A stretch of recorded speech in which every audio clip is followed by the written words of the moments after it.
اللہ تجھے آسانیاں بانٹنے کی توفیق عطا فرمائے۔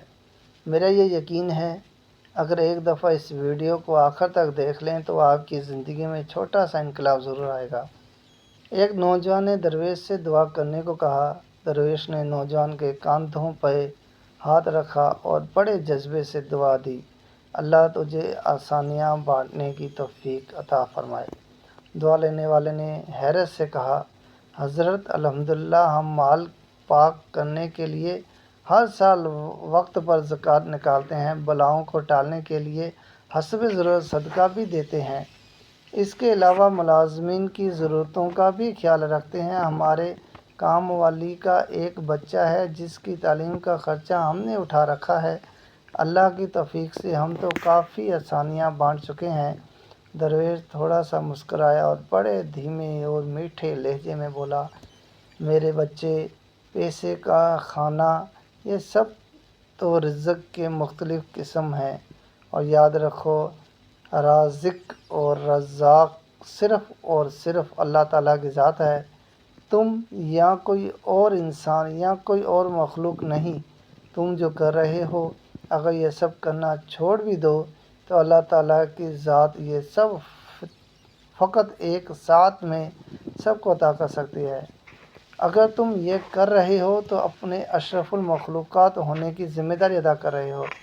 درویش نے نرمی سے اس کا ہاتھ اپنے دونوں ہاتھوں میں لیا، پھر بولا، میرے بچے، آؤ میں تمہیں سمجھاؤں کہ آسانیاں بانٹنا کیسے کہتے ہیں۔ کبھی کسی اداس اور مایوس انسان کے کندھے پہ ہاتھ رکھ کر پریشانی پر کوئی شکن لائے بغیر ایک گھٹنا اس کی لمبی اور بے مقصد باتیں سننا آسانی ہے۔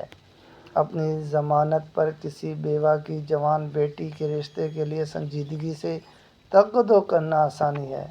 صبح دفتر جاتے ہوئے اپنے بچوں کے ساتھ محلے کے کسی یتیم بچے کی اسکول لے جانے کی ذمہ داری لینا یہ آسانی ہے۔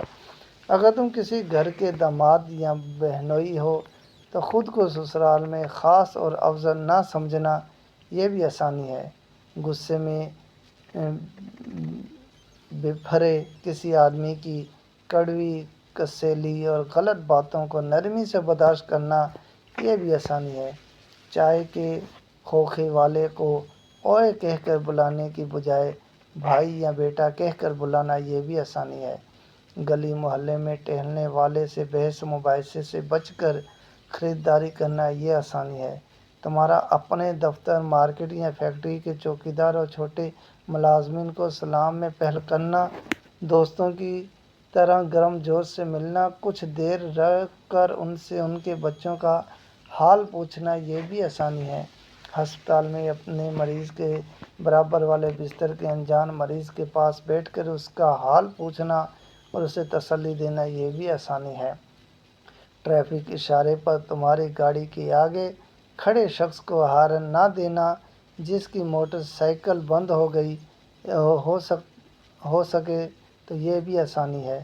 درویش نے حیرت میں ڈوبے نوجوان کو شفقت سے سر پر ہاتھ پھیرا اور سلسلہ کلام جاری رکھتے ہوئے دوبارہ متوجہ کرتے ہوئے کہا، بیٹا جی، تم آسانی پھیلانے کا کام گھر سے کیوں نہیں شروع کر دیتے؟